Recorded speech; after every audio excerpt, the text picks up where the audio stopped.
Welcome to hit TV. నేను మీ నిర్మల. చాలా మంది కూడా చాలా ధర్మ సందేహాలతో చాలా అతలాకుతలం అయిపోతున్నారు.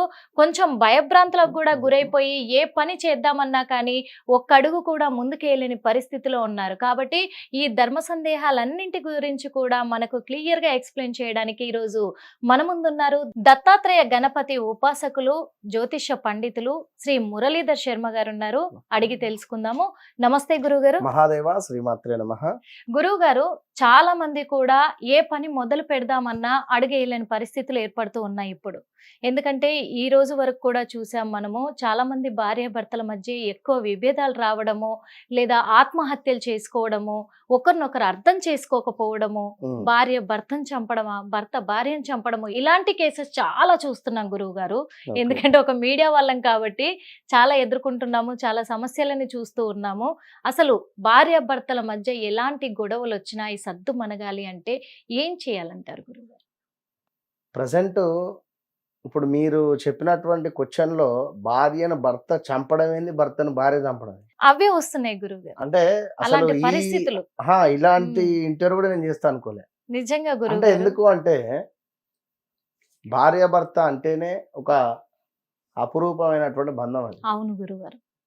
సో చెప్పడానికి ఈజీయా అని అనుకోవచ్చును, కానీ అది ఆస్వాదించేటువంటి వారికి తెలుసు. అవును గురుగారు. విన్నారా ఆ ప్రేమ ఆప్యాయత అనేటువంటిది. ఎందుకంటే అసలు చంపడం అనేటువంటిదే పెద్ద, అది ఆ మాట కూడా నేను ఇప్పటి వరకు ఎక్కడ దాని గురించి కూడా చెప్పలేదు. దారుణమైన I mean, పరిస్థితులు. నేను చెప్పేది ఏమంటే ఆ రేంజ్ లో వాళ్ళు ఉన్నప్పుడు అవును. మన ఇంటర్వ్యూస్ వాళ్ళకి ఎందుకు కనెక్ట్ అయితే, అంటే ఇప్పుడు అలాంటి గొడవలు పడే వాళ్ళకైనా గొడవల గురించే మనం మాట్లాడదాం. ఎందుకంటే యద్భావం తద్భవతి. ఇక్కడ గురువు మనం ఏదైతే ఆలోచించుకుంటామో అది మాత్రమే జరుగుతుంది. గురువు గారు. సో నాకు ఈ రోజు బాగా లేదు, తలనొప్పిగా ఉంది, ఒక 100 సార్లు అనుకోండి, ఓపెన్ ఛాలెంజ్. ఈ రోజు మీకు తలనొప్పి రాకుండా నన్ను అడగండి ఖచ్చితంగా. సో నాకు ఈ రోజు బాగుంది, ప్రతిరోజు బాగుంటుంది, ఇవాళ కాకుండా 6 నెలలకైనా బాగుంటుంది. ఇది ఓపెన్ ఛాలెంజ్. కనుక ఏదున్నా కూడా ఖచ్చితంగా మన శరీరం మీదనే ఆధారపడి ఉంటుంది. ఒక చిన్న మాట అనగానే ఫీల్ అయిపోయి, ఇందాక చెప్పా వీడియోలో, ఒక చిన్న మాట అనగానే ఫీల్ అయిపోవడం కానీ, ఇప్పుడు ఏదున్నా కూడా మెచ్యూరిటీగా ఉండాలంటే ఏమిటి అర్థం? ఇప్పుడు ఓపిక, భార్యాభర్త బంధం అంటేనే సాక్షాత్తు ఈశ్వర, అదేవిధంగా పార్వతి అమ్మవారుగా భావన. ఇప్పుడు వివాహం జరిగేటప్పుడు తప్పకుండా చెప్తారు ఏమిటి, సాక్షాత్ శ్రీ లక్ష్మీనారాయణ స్వరూపస్య అని చెప్తారు. వరాయ మన అదేవిధంగా వధువు సాక్షాత్ శ్రీ లక్ష్మీ స్వరూపస్య అని చెప్తారు. ఇక్కడ ఎందుకు అవన్నీ చెప్పడం మంత్రాలు? ఎవరైతే ఒక వివాహం జరిగిన తర్వాత ఆ బంధం అనేటువంటిది ఎంతో ప్రేమగా ఉండాలి. అయితే జాతకరీత్యా కొన్ని జాతకాలు ఓపెన్ చేయగానే ఎంతో మందికి చెప్పి ఉన్నా నేను, అబ్బో మీ భార్యతో చాలా డేంజర్ కదా. అవును గురువు గారు, తన మాటే వినాలి, తనదే కావాలి. అబ్బా ఇది ఒక్కటైతే కరెక్ట్ చెప్పారు అంటాడు ఆయన. ఇది ఒక్కటే ఉన్నది, ఇంకా అన్ని చెప్తా అని చెప్పి, అది ఏది భర్త చాట్ నుండి భార్యది, అవును, భర్త జాతకం నుండి భార్యది చెప్పిన. అవును గురువు. సో తను షాకు, నిన్నగాక మొన్ననే. సో మీ అత్తయ్య గారికి ఈ పలానా ఇయర్లో పలానా హెల్త్ ఇష్యూ వచ్చింది. అవును గురువు గారు, నా చాట్ నుంచి మా అత్తయ్య ఎట్లా చెప్తున్నారు ఆయన అంటే, జనరల్గా తను అడిగినటువంటి విషయం వేరు, మనం అంటే ఇప్పుడు మన దగ్గర విషయం ఉన్నదని నాకు తెలవాలి కదా. సో కొన్ని విషయాలు మనం చెప్పాలి, ఏం జరిగింది జరుగుతుంది. సో వాళ్ళ నాన్న కావచ్చును, వాళ్ళ తాతగారికి కావచ్చును, ల్యాండ్ ఇష్యూస్ ఉన్నా, వీరికి ఉన్న కళ్ళ కట్టినట్టుగా కూడా చెప్పినటువంటి దాఖలాలు. అయితే సప్తమ స్థానంలో కుజుడు సూర్యుడు ఉన్న జాతకరీత్యా భార్యాభర్తలలో భర్తకున్నా భార్యకున్నా, సప్తమ స్థానంలో శని సూర్యుడు కలిసి ఉన్న, లగ్నాతు రాహువు కేతు ఉన్న, ఇది నీచబడి ఉన్న. ఇప్పుడు రాహుగ్రహం వచ్చేసి వృశ్చికంలో నీచబడుతుంది. సో ఒకవేళ లగ్నము అబ్బాయిది మనకు వృశ్చిక లగ్నం అనుకున్నాం, ఇక్కడ లగ్నాత్ రాహు ఉంటే సప్తమాత కేతు ఉంటుంది. సో భార్యాభర్తలలో ఎట్లా అంటే వివాహం కాగానే 3 నెలలకు భర్త దుబాయ్ వెళ్ళిపోవడం కానీ, లేదా అమెరికా వెళ్ళిపోవడం కానీ, ఓకే. ఈమెకు వీసా రాకుండా ఉండడం కానీ, సో ఒకవేళ అక్కడికి వెళ్ళినా మళ్ళీ అక్కడి నుండి వేరే దగ్గరికి ట్రాన్స్ఫర్ అవ్వడం కానీ, ఉమ్. సో కొన్ని రోజులు ఇద్దరికి దూరమే ఉంటుంది. ఇక ఈ విధమైనటువంటి ఇబ్బందులు కొందరు పడుతూ ఉంటే, మరి కొందరు కలిసి ఉన్నప్పటికీ అన్యోన్యంగా ఉండరు. అవును ఆ? అవును గురుగారు. ఎందుకు? ఏదో రకమైన గొడవ, ఉమ్. ఏదో రకమైన ఇబ్బందులు. ఉమ్. సో ఇక్కడ ఎట్లా వస్తవి? అత్తకు కోడలకు రావడం. ఉమ్. ఈ అత్తకు కోడలకు వచ్చినటువంటి గొడవలలో ఎట్ ద సేమ్ టైం అటు భర్తను ఇబ్బంది పెట్టేటువంటి పరిస్థితి. ఆ. ఎప్పుడైతే జాతకరీత్యా అమ్మాయికి 10వ స్థానంలో కానీ 11వ స్థానంలో కానీ రాహు కానీ శని కానీ కుజుడు కానీ ఉంటే అత్తకు కోడలకు పడని పరిస్థితి ఉంటుంది. ఉమ్. అత్తకు కోడలకు పడదు. పడదు. అదే విధంగా ఇంకా ఒకవేళ కలిసి ఉన్నప్పటికీ కూడా ప్రతిరోజు గొడవలు అవుతుంటాయి ఉమ్. భార్యాభర్తలకు. అవును అవును గురుగారు. ప్రతిరోజు ఒకరు చెప్తారు, అవును. మా భార్యాభర్తలు అయితే ప్రతిరోజు గొడవ పడుతుంటాం గురుగారు, అసలు గొడవ పడని రోజు అంటూ లేదు. అవే ఎక్కువైపోయినాయి గురుగారు ఇప్పుడు. చెప్తున్నా ఇగో ఇట్లాంటి టైప్ ఆఫ్ వర్షన్స్. ఉమ్. ఇప్పుడు మీకు ఎవరికి వారే హీరోలు ఇక్కడ, ఎవరికి వారే నేనే కరెక్ట్ అనేటువంటి భావన. నాకు అవును. నేను కరెక్ట్ అనుకుంటున్నా, అవును అవును మీకు మీరు కరెక్ట్ అనుకుంటున్నారు, అవును. అతనికి అతను ఎవరికి వారే కరెక్ట్ అనుకున్నప్పుడు, ఇప్పుడు ఒక విషయాన్ని మనం చెప్తున్నాం, ఎదుటివాడు వినాలి అనేటువంటి భావన మనకు ఉండాలి ఎదుటి అవును. వ్యక్తికి. అవును. సో తండ్రి ఏమైనా మంచి విషయాన్ని చెప్పడానికి పోయినా కూడా వినని పరిస్థితి కొడుకుది. ఉంటది ఖచ్చితంగా. సో ఇక్కడ ఎట్లా నీకు జ్ఞానం వచ్చేది? ఇప్పుడు భార్య అంటే ఒక ఫ్రెండ్ లాగా, ఉమ్. ఒక కూతురు లాగా, ఒక తల్లిలాగా, తల్లి కంటే ఎక్కువ అని చెప్తాను నేను.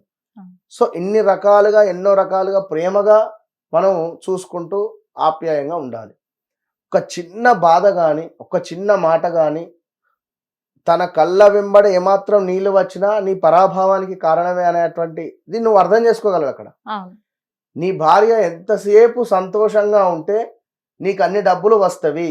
ఉమ్. ఇది రాసి పెట్టుకోండి, ఇది సత్యం. ఓకే సో మీ భార్యను ఎంత లగ్జరీగా చూసుకుంటారో, ఉమ్. మీ తల్లిని ఎంత ప్రేమగా చూసుకుంటారో, ఫస్ట్ ప్రిఫరెన్స్ నేను చెప్పేటువంటి బెస్ట్ రెమెడీస్లో మొట్టమొదటి remedy, ladies first choice remedy. మీకు వచ్చినటువంటి సాలరీ ఏదైతే ఉందో అందులో నుండి 51 రూపీస్ నుంచి అదేవిధంగా 501 రూపీస్ నుండి 5000 వరకు వారికి గిఫ్ట్ ఇచ్చేసేయండి. ఉమ్. మీ సాలరీ ఎంతైనా కావచ్చు, 51 రూపాయల నుంచి 5001 దాకా చెప్తున్నా. ఉమ్. సో ఫస్ట్ మంత్ సాలరీ రాగానే మీ అమ్మక, మీ భార్యక, మీ పిల్లలక వారికి గిఫ్ట్ ఇవ్వండి. వారికంటే మీరు ముందు నడవండి. ఒక కారు డోర్ తీసే విధంగా ఉండండి. మీరు ఒక ధైర్యంగా మీరు ముందు ఉండండి. వారికి ఒక నేనున్నా అనేటువంటి భావనతో మీరు ఉండాలి. కానీ ఎందుకు ఒక ఇవన్నీ? ధైర్యం, ఒక మరి భరోసా అన్ని ఇంకా 100% కదా. ఇప్పుడు ఏదో ఇంటికి వెళ్ళగా అంటే నేను భర్తల గురించే చెప్తున్నా కానీ బట్ భార్య గురించి నేను చెప్పను. ఎందుకంటే వారు మంచిగానే ఉండాలి. ఎందుకంటే ఆడవారంటే అమ్మవారి స్వరూపం. సో అమ్మవారు ఏ విధంగా ఉంటుందో ఆ విధంగానే వారు ఉండాలి. అందరు ఆడవాళ్ళు అలా ఉండాలి ఉంటున్నారు అంటాను. ఇక నేను అందరు ఆడ గురించి నేను మాట్లాడాను. ఇప్పుడు ఉండాలి. సో నేను ఎవరి మనసునే బాధ పెట్టదలుచుకోలేదు. ఇప్పుడు దేవాలయంలో రాహుకాలం సమయానికి నిమ్మకాయ దీపారాధన చేసేటువంటి వారు ఎంతో మంది ఉన్నారు. సో మా దేవాలయంలో చెప్తా ఒకటే, అమ్మవారు ఎట్లా ఉంటుందో అట్లా మీరు వచ్చి దీపారాధన చేయండి అంతే. జిన్ పాయింట్ కానీ, టీ షర్ట్ కానీ, ఇంకా చున్నీ లేకుండా కానీ, చేతులకు గాజులు లేకుండా కానీ. ఇప్పుడు మనము ఒక పని కావాలి అని చెప్పి మనం అక్కడ మొర పెట్టుకుంటున్నాం. సో అమ్మవారు నిన్ను మెచ్చే విధంగానే ఉండాలి అక్కడ. ఇప్పుడు మనం ఉదయం లేవగానే పాచినోటితో దేవాలయానికి అయితే రాలేం కదా. సో మనం ఏ విధంగానైతే మన శరీరాన్ని శుభ్రపరచుకుంటున్నామో మన మనస్సును కూడా శుభ్రపరచుకోవాలి. ఏదో ఒక చిన్న మైనస్ కూడా మనసుకు తాకద్దు. నెగిటివ్ ఆలోచన అనేటువంటిది మనసుకు ఉండద్దు. మనిషి ఎప్పుడు కృంగిపోవద్దు, నేను ఓడిపోయాను అనేటువంటి భావన పెట్టుకోవద్దు. ఆలోచన వద్దు. ఎప్పటికప్పుడు కొత్తగా ఖచ్చితంగా నీపై నువ్వు ధైర్యంగా ముందుకు వెళ్ళాలి. అంతేగాని అయితే ఇక్కడ ఈ భార్యాభర్తలలో ఇలాంటి గొడవలు ఇక చాలా రకాలుగా ఉంటాయి. మనం మాట్లాడితే అది అయిపోదు. కానీ నెయ్యితో చేసినటువంటి పదార్థాలు, గోధుమ లడ్డూలను రోజు పడుకునేటువంటి సమయంలో వీరు తినాలి ఖచ్చితంగా. ఇలాంటి సిచ్యువేషన్ జరుగుతూ ఉంటే నెయ్యితో ఈ యొక్క గోధుమ పిండితో చేసినటువంటి లడ్డూలను వీరు ఖచ్చితంగా ప్రతిరోజు తిని పడుకోవడం వల్ల కొంతమేర మంచి ఫలితాలు ఉంటవి. ఏదైనా దేవాలయంలో ఒక అద్దాన్ని డొనేట్ చేసే ప్రయత్నం చేయాలి. మిర్రర్ అద్దాన్ని డొనేట్ చేసేటువంటి ప్రయత్నం చేయాలి ఖచ్చితంగా. అదే విధంగా భార్యకు నెలకొకసారి కానీ లేదా 15 రోజులకు ఒకసారి కానీ మీ శక్తి మేర బయటికి తీసుకొని వెళ్ళేటువంటి ప్రయత్నం చేయండి. మంచి మంచి హోటల్ కానీ తను ఏం చేస్తే ఆనందపడుతుంది అనేటువంటి పనులు చేసి ఇద్దరు ఆనందంగా ఉండే ప్రయత్నం చేయాలి. కానీ అంటే ఇష్టాలను గౌరవిస్తూ వెళ్ళిపోవాలి. ఎట్ ద సేమ్ టైం భార్య భర్త ఇద్దరు ఒకరికొకరు ప్రతిరోజు ప్రతి సెకండ్ ఒక కొత్త ఫ్రెండ్ లాగానే మాట్లాడుతుంటారు. నువ్వు కొత్తగా కొలికు కానీ కొత్త ఫ్రెండ్ కానీ పరిచయం అయితే ఎట్లా మనం బిహేవ్ చేస్తామో అదే విధంగా ఉండాలి. ఎందుకంటే ఎట్లా ఇంట్లోనే ఉంటారు, మనమే కష్టపడుతున్నాం, మనమే పోయి వస్తున్నాం, రాగానే ఏదో చిరాగ్గా మాట్లాడడం ఎందుకు? అవన్నీ వారితో ప్రేమగా మాట్లాడి చూస్తే కదా విషయం తెలిసేది. సో నేను ఎంతో ప్రేమగా ఉంటాను, అయినప్పటికీ కూడా నా భార్య ఇంతే విధంగా ఉంటుంది అనుకున్నప్పుడు నన్ను కలవండి ఒకసారి, నేను చెప్తాను. ఛాలెంజ్ చేసి చెప్తున్నా కదా. కనుక సో వద్దు, అలాంటివి ఏది రాకుండా ప్రేమగా ఉండే ప్రయత్నం చేయాలి. ఎందుకంటే ఇదే కాదు జీవితం. పిల్లలు ఉంటారు, వారికి ఒక జీవితం ఉంది. సో వారిని ఒక ఇంటికి ఇవ్వాలి. సో వారి పరిస్థితి ఏమిటి? ఇదంతా ముసలివారు, పెద్దలు, మన తండ్రి మనకు నేర్పియాలి. సో మనం అంత టైం తీసుకొని అక్కడ ఉండాలి. మనం ఉంటామా? పొద్దున లేచినామా, బయటికి వెళ్ళిపోయినామా పని మీద, నీకు ఎక్కడ టైం దొరుకుతుంది? ఒక నానమ్మతోనో అమ్మమ్మతోనో మనం కూర్చొని మాట్లాడడం వల్ల తెలియని విషయాలు ఎన్నో తెలుస్తాయి. సో మనం ఏ రెమెడీ అయినా మన ఇంట్లోనే ఉంటుందమ్మా. ప్రతిరోజు తండ్రిని గౌరవించి తండ్రి పాదాలకు నమస్కారం చేసి వెళ్ళిపోయి తల్లి పాదాలకు నమస్కారం చేసుకుంటే ఎలాంటి దోషాలున్నా తొలగిపోతాయి. విన్నారా? క్యాన్సర్నే జయించినటువంటి వారు ఉన్నారు.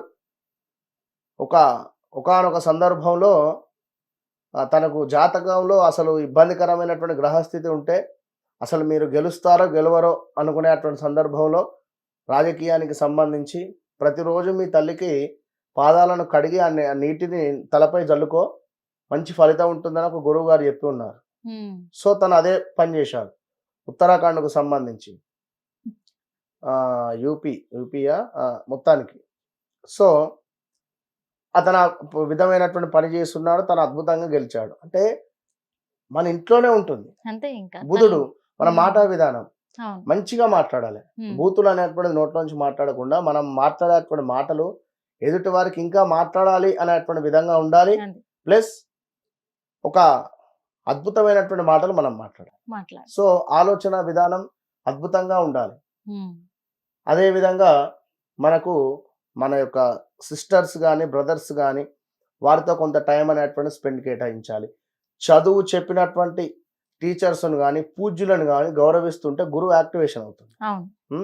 అదేవిధంగా సీనియర్ సిటిజన్స్, మన ఇంట్లో ఉండేటువంటి టాయిలెట్స్ క్లీన్ చేసుకోవడం వల్ల, సీనియర్ సిటిజన్స్తో ప్రేమగా మాట్లాడడం వల్ల శనేశ్వరుడు అద్భుతమైన రిజల్ట్ ఇస్తాడు. కోపానికి మనం ఎక్కువగా రాకుండా సహనంగా ఉండడం వల్ల సహనంగా శని యొక్క అనుగ్రహం పొందుతాం.